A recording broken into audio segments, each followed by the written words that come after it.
Travis Welpott, thanks for sitting down with TalkToDrivers.com.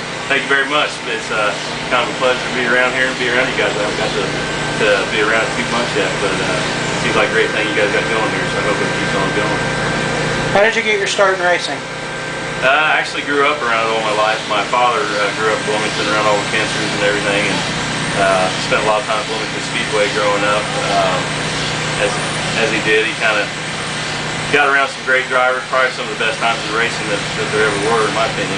I wish I'd have kind of grown up in that area, I think. So, but anyway, he got out of it for a while and had kids and had to kind of get away from it. But he kind of got slowly back into it through the UMRA, which is a three-quarter midget racing, and built up through that. And I started when I was about 16, 17, actually driving, but I worked on it since I was about 3, 4 years old.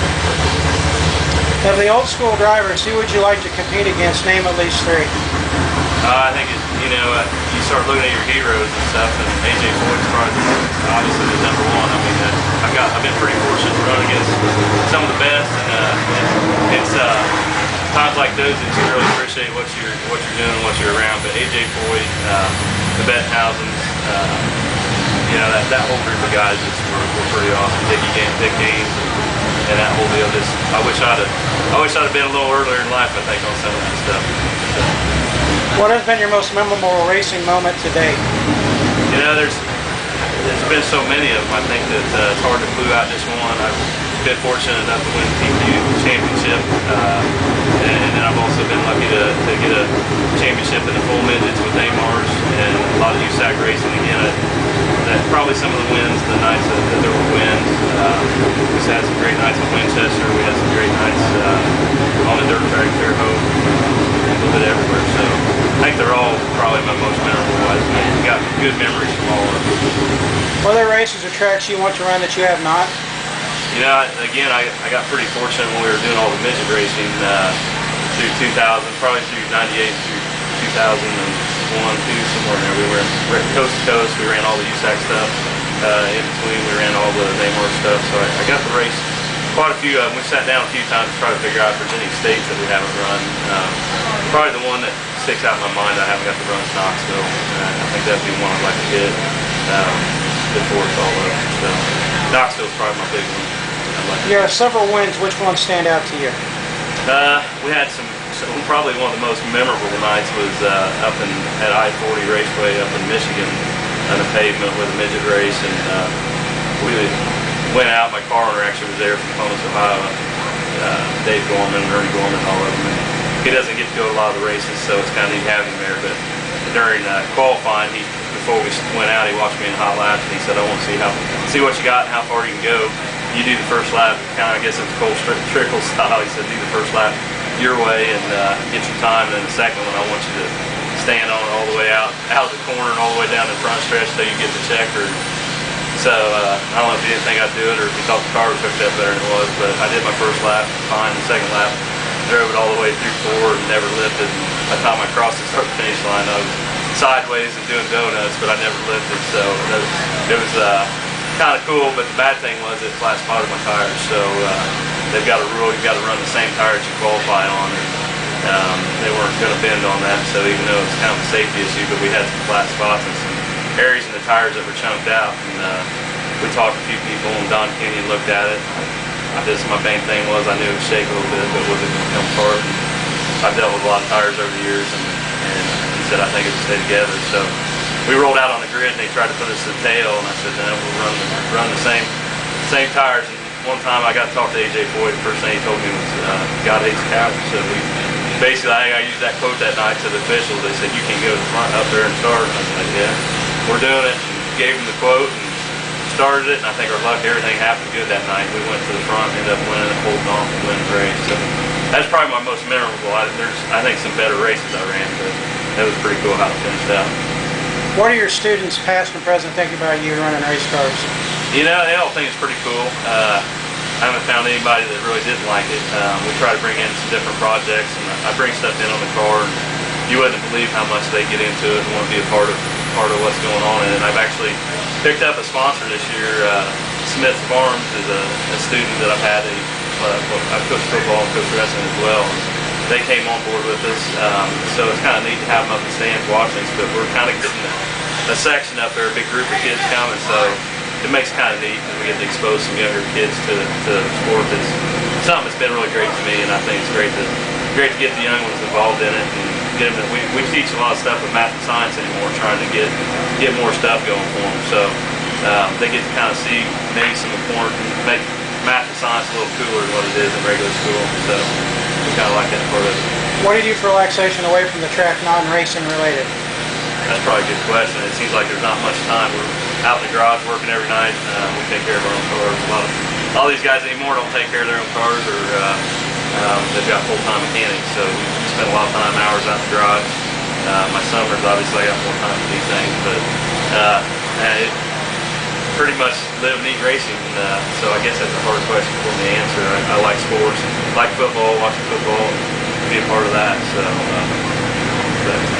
We pretty much live, eat, and racing, so there's not much relaxation time.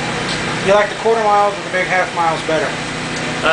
You know, I think it depends on the cars. The midgets, I really like the quarter miles on the dirt. I think, you know, Bloomington was always a good racetrack for us. I liked running Terre Haute in the midget.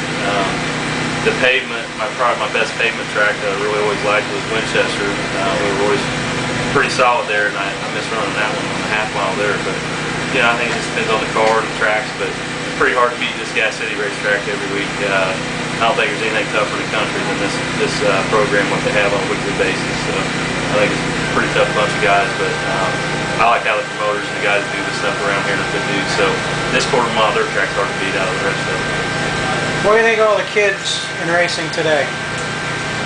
No, it's, you know, I'm glad that they're involved. I'm glad that there's people out there. It takes the younger guys to complete the sport. I guess I wish I saw a little more time of them, putting some more time in smaller cars first. Maybe not having all the money and all the horsepower. I think there's some awful good guys out there not getting chances that probably should be. I think some good guys lost some rides this week even. And that part I don't agree with, so I guess that's kind of tough. I know there's some awful good drivers out there.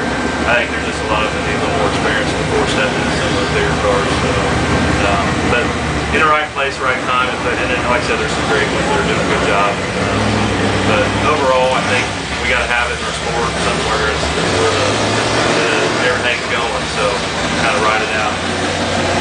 What has been your most amusing, embarrassing moments in racing today?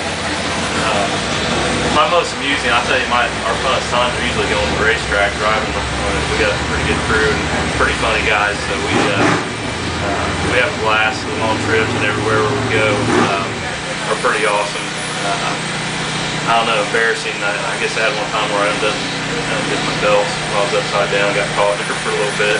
That actually happened. I'd always heard about people doing it, but I'd never done it. This year, the very first race out, we had a pretty good run going, and right at the end we had a problem.